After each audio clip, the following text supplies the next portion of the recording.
Hello, എല്ലാവർക്കും ഈദ് മുബാറക്ക് കേട്ടോ. ഇന്നത്തെ ബിരിയാണി വെപ്പാണ്. പെരുന്നാളിൻ്റെ ബിരിയാണി വെക്കാണ്. ഒരു 7 കിലോ അരിയാട്ട വെച്ചത്. അപ്പം ഞാൻ ആദ്യമായിട്ടാണ് അധികം അരിക്ക് ബിരിയാണി വെക്കണത്. ഒരു 2 കിലോനൊക്കെ ഞാൻ വെച്ചിട്ടുള്ളൂ. 1.5 കിലോ 2 കിലോനെ വെക്കാറുള്ളൂ കേട്ടോ. അപ്പം അങ്ങനെ ബിരിയാണി വെക്കാനുള്ള പുറപ്പാടിലാണ്. ഉള്ളി വാട്ടിക്കൊണ്ടിരിക്കുകയാണ്. തോന വെക്കാനുള്ളത് കൊണ്ട് തന്നെ അടുപ്പത്താട്ട വെച്ചത്. സാധാരണ ഗ്യാസുമല വെക്കാറ്. അപ്പം ഇന്ന് അടുപ്പത്ത് തന്നെ വെച്ചത്. അപ്പോൾ ഗ്യാസിനും ക്ഷാമമാണല്ലോ. അപ്പോൾ പിന്നെ അടുപ്പത്ത് തന്നെ വെക്കാമെന്ന് വിചാരിച്ച്. ഇപ്പോൾ ഉള്ളി വാട്ടി വെളുത്തുള്ളി പേസ്റ്റാട്ട ഇട്ടത്.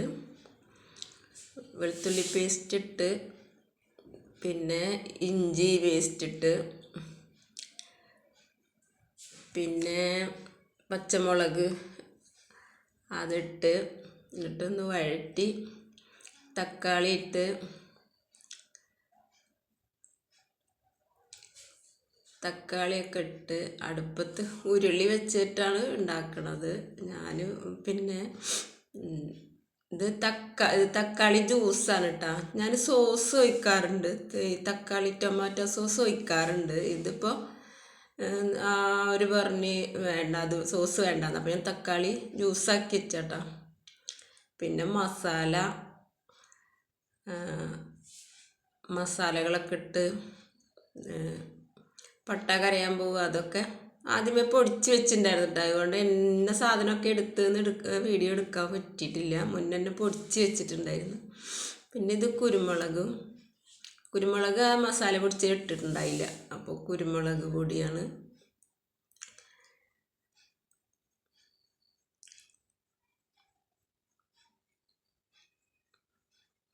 അപ്പം അങ്ങനെ ആദ്യമായിട്ട് ബിരിയാണി വെക്കണത് ആദ്യമല്ല, കുറച്ചധികം അരിക്ക് വെക്കണത് ആദ്യമായിട്ടാണ്. അങ്ങനെ ഒരു ചെറുനാരങ്ങ പിഴിഞ്ഞൊഴിച്ച്. എല്ലാവരും ഇങ്ങനെ തന്നെയാണോ ബിരിയാണി വെക്കണമെന്ന് എനിക്കറിയില്ലട്ടോ. ഞാൻ വെക്കണത് പോലെയാണ് ഞാൻ വെക്കണത്. പോരാത്തതിന് ഞാൻ വലിയ അരി, ഇന്ത്യ ഗേറ്റ് ആ വലിയ അരി കൊണ്ടാട്ടോ ഇപ്പോൾ വെക്കാൻ പോണത്. വലിയ അരി കൊണ്ട് ഞാൻ ബിരിയാണി വെച്ചിട്ടേ ഇല്ല.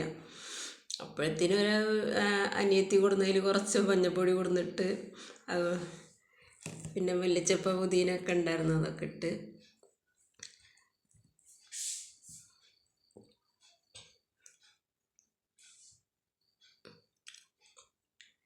കുറച്ച് ചിക്കൻ മസാല ഇട്ട് പേസ്റ്റിൻ്റെ ഗ്രേവിയുടെ ഒരു കളറൊന്ന് മാറാൻ വേണ്ടിയിട്ട് കുറച്ച് ചിക്കൻ മസാല ഇട്ട് മല്ലിപ്പൊടി ഇടാറുണ്ട്. അത് ഞാൻ ഇട്ടില്ല. പിന്നെ തൈര് ഒഴിച്ച്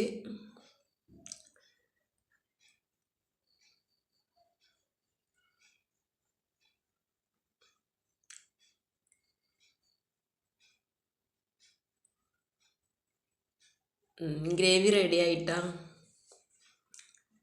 അങ്ങനെ അരി തിളപ്പിക്കാൻ വെള്ളം വെച്ച്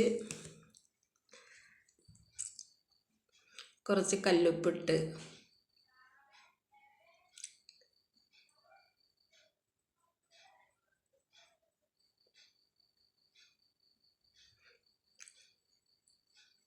പിന്നെ അതിലൊരു ചെറുനാരങ്ങ പകുതി പിഴിഞ്ഞൊഴിച്ച്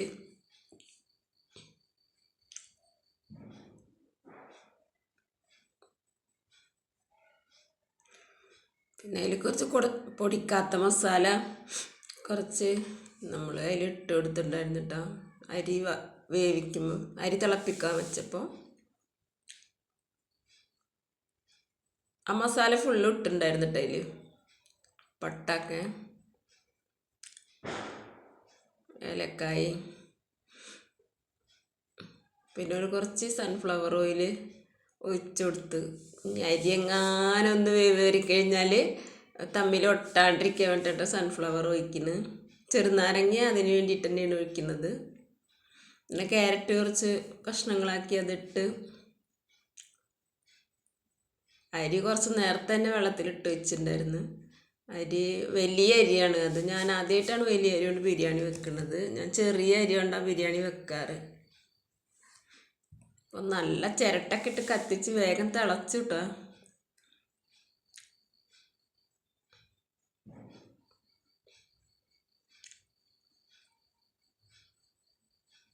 ഒരിടക്കൊന്ന് സ്റ്റോപ്പായി.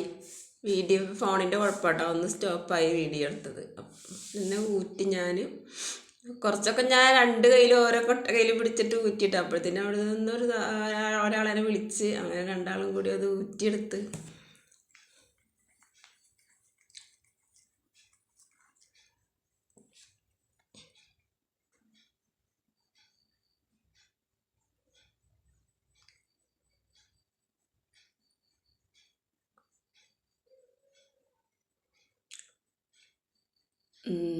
ചിക്കൻ ബിരിയാണി റെഡി ആയിട്ടാ. ചിക്കൻ ഇട്ടൊന്നും വീഡിയോ എടുക്കാൻ പറ്റില്ല, അത് വിട്ടുപോയി. അവന് ബിരിയാണി അങ്ങനെ